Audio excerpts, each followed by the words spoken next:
BMG წარმოგიდგენთ დღემდე ეგრეთ წოდებული მაინინგით თუ კრიპტოვალუტას გამოიმუშავებდით, ახლა უკვე სხვადასხვა პროექტების დაფინანსება შეგიძლიათ. საქმე იმაშია, რომ უკვე 2 დღეა მუშაობს ონლაინ პლატფორმა სატესტო რეჟიმში, რომლის მომხმარებლები საკუთარი კომპიუტერული სიმძლავრით მონაწილეობენ კრიპტოვალუტის მონეროს გამომუშავებაში. ამ ვალუტის გადახურდავებით მიღებული თანხა კი კონკრეტულ პროექტებზე დაიხარჯება.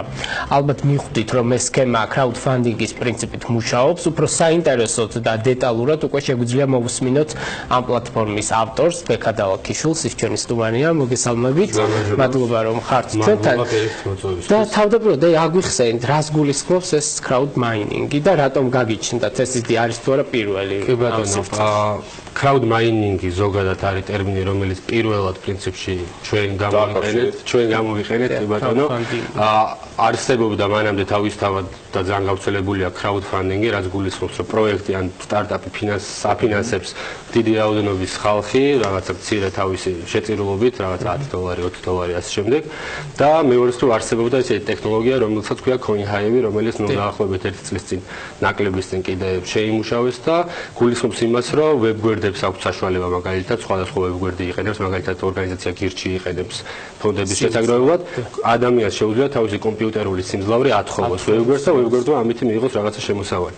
ჩვენ გადავწყვეტეთ შეგვერწყა ეს ორი ეს ტექნოლოგია და ეს მიდგომა crowdfunding-ის ასე ვთქვათ და შევქმნით პრინციპში მსოფლიოში პირველი crowd mining პლატფორმა. შერწყმის შედეგად აი ფუნქციონირების პრინციპი დღეს რა არის crowdfunding-ის? კი ბატონო, ამ ეტაპზე როგორც იცით, გუშინ გაეშვა პლატფორმა და ჯერჯერობით პროექტები არ გვაქვს, თუმცა შემდეგი კვირიდან უკვე დაემატება სხვადასხვა პროექტები. ადამიანი ან სტარტაპი წარადგენს თავის პროექტს, სამი ტიპის პროექტია პირველ რიგში გეტყვით, ეს არის სტარტაპების დაფინანსება, რომელსაც ქვია seed business, ჯერჯერობით ინგლისურ ენაზე ამარტო პლატფორმა და ქართულადაც მალე იქნება. ერთი არის seed business, რაც ნიშნავს სტარტაპის დაფინანსებას, მეორე არის change lives, ანუ შეცვალე ადამიანების სიცოცხლე და რაც შეიძლება მოხდეს პროექტები ჯანდაცვითი განათლების სფეროსთან დაკავშირებული და ამ შემდეგ და save the planet, რომელშიც გარემოსდაცვითი პროექტები იქნება. ან პროექტის ავტორი წარადგენს თავის პროექტს, პლატფორმაზე დადებს აღწერას თავისი პროექტი და ადამიანები ვინც გადაწყვეტენ რომ უნდათ რომ დააფინანსონ ეს პროექტი შეუძლიათ ჩაურიცხონ ჩვენი სიმძლავრით შეუძლიათ ჩაურიცხოთ სხვადასხვა კრიპტოვალუტა და ან მივუცეთ ჩვენი კომპიუტერული სიმძლავრე ვათხოვოთ ასე ვთქვათ და პროექტი გამოიმუშავებს კრიპტოვალუტა მონეროს. ეს კონკრეტული მონერო ეს CoinHive ტექნოლოგია წეღა რომელიც ვახსენე მუშაობს მხოლოდ და მხოლოდ კრიპტოვალუტა მონეროზე. ანუ ერთადერთი ვალუტაა მონერო რომელიც იძლევა იმის საშუალებას რომ ადამიანმა ადამიანის კომპიუტერული სიმძლავრე გამოიყენო სამუშაებლად და თან მისი მოპოვება შედარებით ადვილია და ხდება ჩვეულებრივი პროცესები. ბეკა, ამ შემთხვევაში თქვა crowdfunding-ის შემთხვევაში, როდესაც მე ასე ვთქვათ ვეხმარები seed business ან ნებისმიერ ბიზნესს, რომელიც წარმოდგენილია თქვათ საიტებზე, რომელიც გავრცელებულია, ერთ-ერთი ბენეფიტი რაც მაქვს, გვაყოფილი ვარ რომ რაღაცა $10, $20 დავეხმარე რომელიმე ბიზნესს, მაგრამ თუ შემიძლია რომ მე ვიცი $10 დავეხმარე, თუ შემიძლია კონტროლი იმისა, თქვათ რა სიმძლავრეს გამოვყავი მე თქვათ კონკრეტული პროექტისთვის კი ბატონო, სიმძლავრის კონტროლი არის აბსოლუტურად შესაძლებელი, ანუ როდესაც ვირჩევთ პროექტს, უთითებთ ჩვენი კომპიუტერის რამდენი პროცესორი გვინდა რომ ამუშაოთ ამ პროექტზე და რა დატვირთვით ასე ვთქვათ. აღებული გვაქვს ახლა 4 პროცესორი, 50% დატვირთვით რომ ფილმების ყურებას ინტერნეტში შესვლას, რაღაც სხვადასხვა საქმიანობას კომპიუტერით ხელი არ შეეშალოს, თუმცა ადამიანს შეუძლია დაუწიოს ან მოუმატოს ამ პროცესორების რაოდენობა და ეს სიმძლავრეც თავისთავად რაც უნდა რომ რა პროცენტულობაც უნდა რომ მისცეს პროექტს. შესაბამის ტექნიკა გამომუშავებას და თქვა ჩვენი მონაწილეობას, ხო?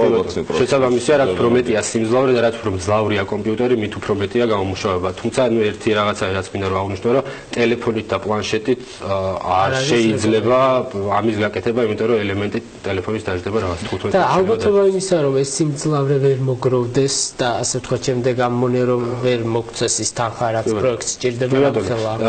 იმ შემთხვევაში თუ არ შეგროვდება ეს მოთხოვნილი თანხა, რაც მოგროვდება ის ეცემა პროექტს 1000 თანხას თქვენ გააკონტროლებთ? კი, ის თანხა ჩანს ჩვეულებრივად, ხედავთ ჩვენს პროექტის ავტორიც ჩვეულებრივად და სადამდე მიყვებით პროექტს თანხა დაფინანსებულს, რომ მეც როგორც ასე ვთქვათ ერთ-ერთმა ეხლა ვართ სატესტო რეჟიმში, მაქსიმალურად ვცდილობთ რომ სტარტაპები იქნება თუ პროექტები რომლებიც განთავსდება იყოს წინასწარ შესწავლილი, რომ რეალურად ნამდვილად ეს თანხა მოხმარდება ამასთან საქმეს, თუმცა რაღაცა ლეგალური ვალდებულების და იურიდიული ვალდებულების დადება სტარტაპებზე ჩვენ არ შეგვიძლია ამ ეტაპზე. ამიტომ ამათ ახაც გადავწევთ და მის კეთილსინდისიერებაზე მნიშვნელოვნად ვარ დამოკიდებული. როგორც გითხარი, ხო ეს პლატფორმა, ანუ ნებისმიერ სტარტაპს შეუძლია. ნებისმიერ სტარტაპს შეუძლია, შესაძლებელია ნებისმიერი, ასე ვთქვათ, სოციალური ან გარემოს დაცვითი პროექტი. და თქვენ რა სარგებელს ხედავთ ამ პროცესისგან, ანუ რატომ? აი, თქვენ რა ფინანსური სარგებელი გაქვთ და კი ბატონო, გეტყვით ამას, ფინანსური სარგებელი ამჟამად ჩვენ საკომისიოს არ ვიღებთ არანაირს. უბრალოდ CoinHive ეს ტექნოლოგია ვის შექმნილიც არის იმათია 30%, თლიანად რაც გამომუშავდება 30% იმათია. ჩვენი საკომისიო არის 0. თუმცა ეს არის ჩვენთვის როგორც ხარ სატესტო რეჟიმი, ამის შემდეგ ვფიქრობ დაუცილებლად საერთაშორისო ბაზარზე გასვლას, რის შედეგადაც უბრალოდ რეკლამებით და ტრაფიკით მივიღებთ საკმაოდ სოლიდურ შემოსავალს და გარდა ამისა ცხადია ამ ყველაფრის განვითარება არის უკვე მე ჩვენი საკუთარი კრიპტოვალუტის შექმნა და ნუ არა ისეთის როგორც დავთვალისწინებ მე-6 ვნახე გუშინ რომ პირველი ქართული კრიპტოვალუტა იყო მე-6 რომელიც ვნახე და პრინციპში ეს პროექტები ხო საეჭვარო რომელიმე რეალურად განხორციელდება. წარმატებები უნდა გესურვოთ, იმიტომ რომ crowdfunding-ის გლობალური ეს თქო საიტები მოწინავე პროცესზე ვინც არის მათი შეგროვებული თანხები საკმაოდ დიდია. კი ბატონო, GoFundMe 5 მილიარდს აღემატება რაც თანხა აქვს შეგროვებული. ძალიან სერიოზული თანხებია, მიუხედავად იმისა, რომ თითოეულ მოქალაქე იწევს ძალიან ცოტას, მაგრამ ბოლო ჯამში გამოდის ბევრი. მადლობა, დავაკვირდებით. წარმატებები, ბეკა დავარციშვილი იყო საქმის კურსის სტუდიაში.